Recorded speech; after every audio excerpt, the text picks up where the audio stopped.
2001. aastal ilmus Euroopa keeleõppe raamdokument ja tegelikult me kõik tunneme seda, isegi kui nime ei kasuta. A2 ja B1 keeletasemed, need tulevad just sealt. Algne raamdokument oli küll väga mõjukas, aga paljude õpetajate jaoks jäi ta liiga teoreetiliseks. Seal on põhimõtted, aga mitte alati selge, kuidas neid tunnis rakendada. Hiljem, 2020. aastal ilmus sõsarväljaanne, mis aitab sellest üsna teoreetilisest dokumendist teha midagi sellist, mida õpetaja saab igapäevaselt kasutada. Sõsarväljaanne loodi selleks, et neid samu ideid täpsustada ja praktilisemaks teha. Näiteks lisati uued tasemekirjeldused, nagu veebisuhtlus ja vahendamine ning rõhutati veelgi rohkem õppijat kui keeles tegutsejat. Aga sellel dokumendil on ka laiem eesmärk. Sõsarväljaande koostajad rõhutavad, et keeleõppe kaudu soovitakse kujundada Euroopas mitmekeelseid ja eelarvamusteta kodanikke. Ehk teisisõnu, kui raamdokument annab raami, siis sõsarväljaanne aitab selle päriselt tööle panna. Ilma selleta jääbki oht, et me kasutame tasemeid, aga mitte nende taga olevat mõtteviisi. Õpetaja jaoks on siin keskne küsimus väga praktiline. Mida õppija selle keelega teha suudab? Just sellele aitab raamdokument vastata. Sihtkeelses õppes on see eriti oluline, sest õppija ei omanda keelt eraldi, vaid kasutab seda kogu aeg õppimiseks, suhtlemiseks ja kaasamõtlemiseks. Sõsarväljaandes on selle kohta hea näide. Kui inimesed liigutavad koos riidekappi, siis on neil vaja omavahel suhelda. Aga tähelepanu ei ole keelel, vaid sellele, et kapp saaks õigesse kohta. Samamoodi kasutatakse keelt ka õppimises, et midagi koos lahendada, läbi arutada ja edasi viia. Sõsarväljaandes eristatakse 4 suhtlemise viisi. See skeem näitab, kuidas need suhtlusviisid on omavahel seotud.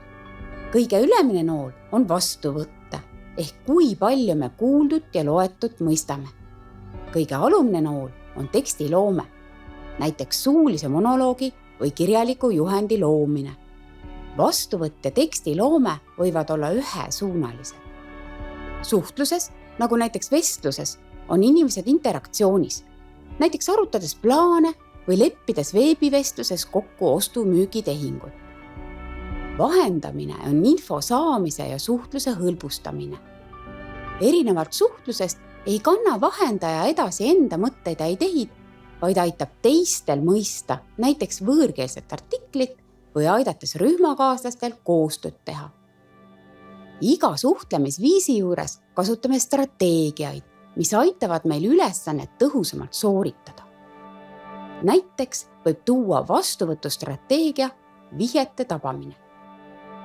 Kui ma ei saa aru võõrkeelsest tekstist, otsin tekstist tuttavaid sõnu ja püüan nende põhjal tundmatu sõna tähenduse ära arvata. Need kasulikud strateegiad on sõsarväljaandes ära toodud iga suhtlemisviisi juures. Enne kui räägime can-do kirjelduste kasutamisest, tasub korraks taas vaadata, kuidas raamdokument on üles ehitatud. Raamdokumendis on kirjeldused koondatud tasemekirjelduste skaaladesse. Iga skaala keskendub ühele keeletoimingule või keeleoskuse aspektile ja näitab, kuidas õppija suutlikkus sellel alal eri tasemetel avaneb. See tähendab väga lihtsalt öeldes seda, et iga tabel on tasemekirjelduste skaala ja iga lause seal sees on üks can-do kirjeldus. Can-do kirjeldus ei ütle lihtsalt, mis tasemel õppija on, vaid kirjeldab, mida õppija sellel tasemel teha suudab. Näiteks, kas ta mõistab lühikest teadet, saab aru peamisest mõttest, oskab küsida täpsustavat küsimust või väljendada oma seisukohta. Can-do kirjelduste väärtus seisneb selles, et need suunavad tähelepanu keelevormilt keelekasutusele. Need ei kirjelda seda, milliseid grammatilisi vorme õppija tunneb või oskab harjutuses moodustada, vaid seda, mida õppija suudab sihtkeeles päriselt teha. Kas ta saab aru juhisest, leiab tekstist vajalikku info, oskab midagi küsida või lühidalt selgitada, oma mõtet väljendada või kellegagi kokkuleppele jõuda. Sõsarväljaanne rõhutab sama loogikat. Õppijat vaadeldakse keelekasutaja ja sotsiaalse tegutsejana ning keeleoskust kirjeldatakse selle kaudu, mida ta erinevates olukordades teha suudab.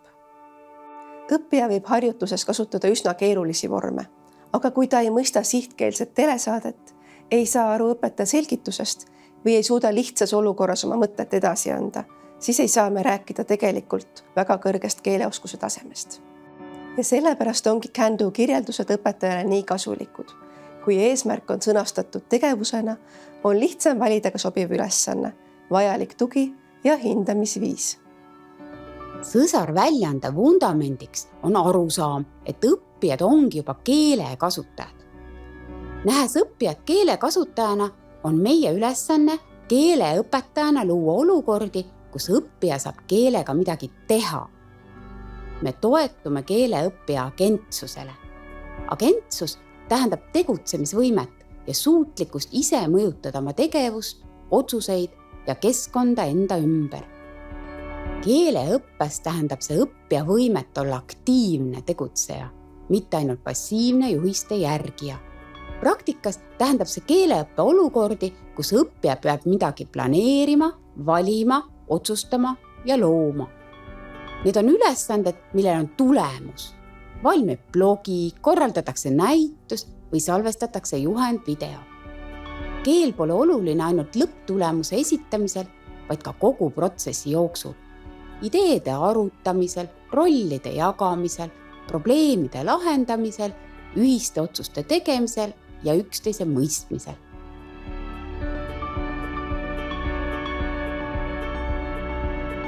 See joonis kujutab põhikooli lõimitud aine- ja keeleõppe õppija profiili. Oluline on tähele panna, et siin ei ole välja toodud kõiki võimalikke keelelisi tegevusi, vaid need, mida peetakse antud õpikontekstis ja õppija arenguetapis vajalikuks. Profiil aitab õpetajal näha, millist keelelist tegutsemist õppijalt oodatakse. Joonisel on koos teksti vastuvõtt, suhtlus, tekstiloome ja vahendamine ning nende sees konkreetsemad tegevused. Õpetaja jaoks on see oluline seetõttu, et sihtkeelses õppes ei anna üks üldine keeletase kuigi täpset pilti. Kui õppija õpib näiteks juba 5. üleminekuklassis eesti keeles, siis on vaja palju selgemalt läbi mõelda, mida ta peab eriolukordades suutma teha. Ta peab oskama juhist lugeda, vajalikku infot leida, arutelus osaleda, küsimusele vastata, midagi lühidalt selgitada, oma valikut põhjendada või aidata rühmal ühise arusaamani jõuda. Õpetaja saab koostatud ideaalprofiili põhjal paremini mõelda, milles õppija juba toime tuleb, millised tegevused valmistavad talle rohkem raskusi ja kus ta vajab rohkem tuge. Nii muutub täpsemaks ka arusaam sellest, milline järgmine samm on õppija jaoks jõukohane ja mõistlik.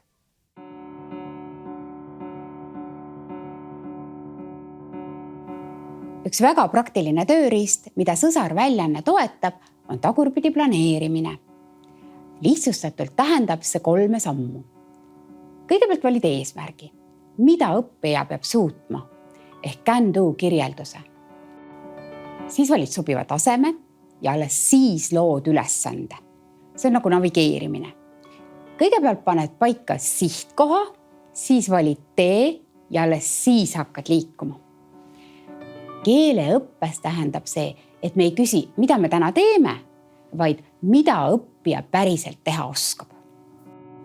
Kui eesmärk on näiteks õpilane oskab klassikaaslastega üritust planeerida, siis keeletase määrab, kui keeruline see on ja ülesanne peab planeerimist päriselt võimaldama. See tähendab, et ülesanne peab olema tegevus, mitte teema. Kui eesmärk on sama, näiteks ürituse planeerimine, siis A2 tasemel õppija suudab anda vaid lihtsa arvamuse ja valida variandi. B1 tasemel õppija suudab juba põhjendada, võrrelda ja teistega läbi rääkida. Ehk tegevus jääb samaks, aga keeleline keerukus muutub. Me ei muuda ainult teksti raskemaks, vaid muudame seda, mida õppija peab keeles tegema. Ehk teisisõnu, tegevusele suunatud lähenemine tähendab, et ülesandega loome olukorra, kus keel on vajalik millegi saavutamiseks, mitte lihtsalt selleks, et vastata õigesti.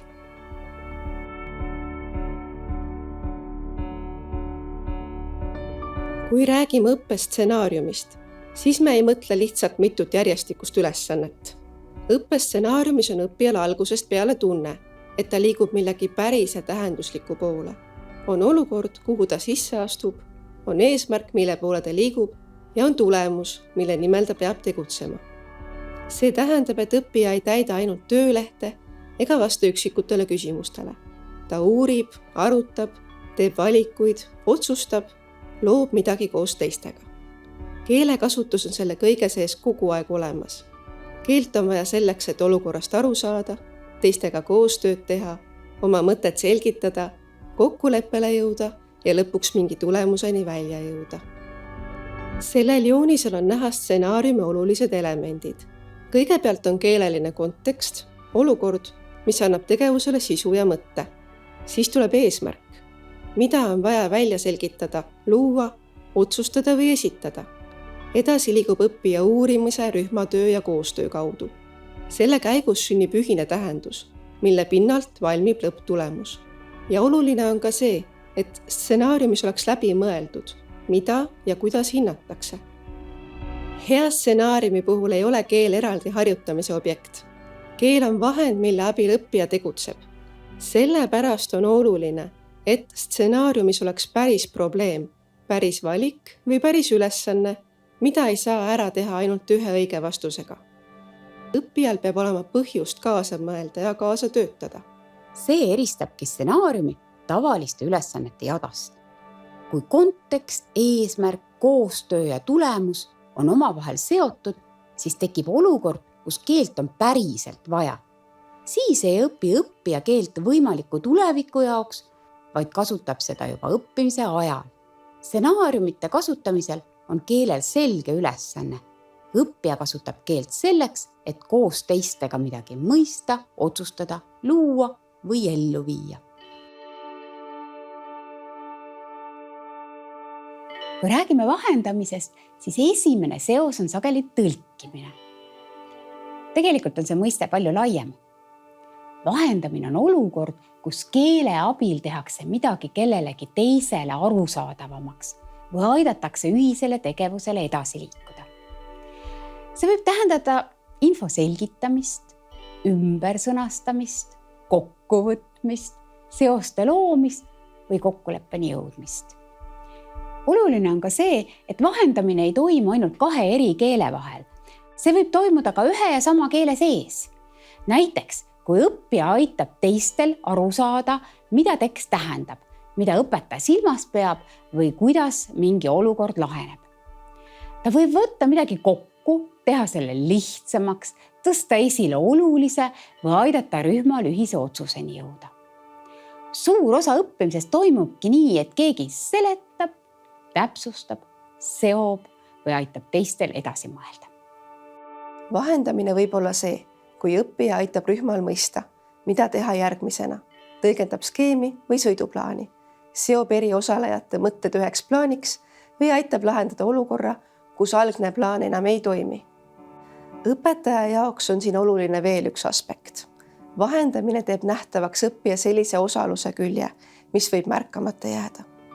Alati ei ole kõige olulisem see, kes ütleb kõige pikema või grammatiliselt kõige keerukama lause. Tihtipeale viib tegevust edasi hoopis see õppija, kes aitab teistel aru saada. Vahendamine on koolis palju argisem ja loomulikum, kui esialgu võib tunduda. See tuleb esile siis, kui lapsed peavad koos infot mõistma, seda omavahel jagama ja mingi ühise otsuseni jõudma. Sellistes olukordades ei ole keel omaette eesmärk. Keel aitab planeerida, täpsustada, ümber mõelda ja edasi liikuda. Just seal muutub vahendamine hästi nähtavaks. Toon selle kohta ühe näite oma klassist. Keelekümblusõpetaja ja klassijuhatajana näen ma hästi, et päris olukordades on sihtkeele kasutamine loomulik. Meie planeerisime klassiga klassiõhtuks Ülemistes uisudiskot. Juba enne väljasõitu uurisime klassis välja, kuidas sinna jõuame, mida tahame süüa, kuidas pitsat tellida ja kes mille eest vastutab. Jätsin planeerimise lastele ja läksin nendega kaasa. Sõitsime bussiga Kristiine keskuse juurde ja kõndisime Lilleküla jaama.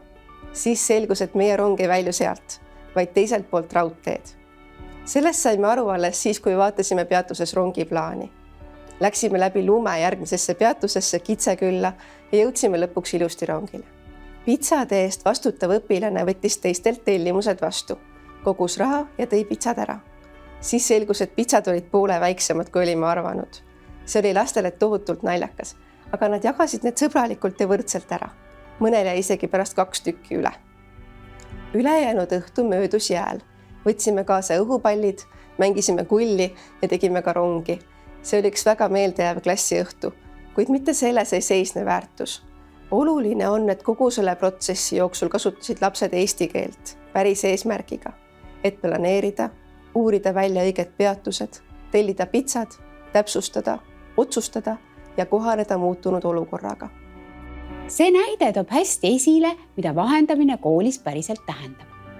Lapsed pidid koos olukorda mõistma, infot tõlgendama, otsuseid tegema ja oma plaani muutma. Keelt ei kasutatud siin harjutamise pärast, vaid selleks, et ühine tegevus saaks toimuda. Sellistes olukordades tuleb hästi esile tegevusele suunatud lähenemine. Keel on vahend, mille abil tegutsetakse.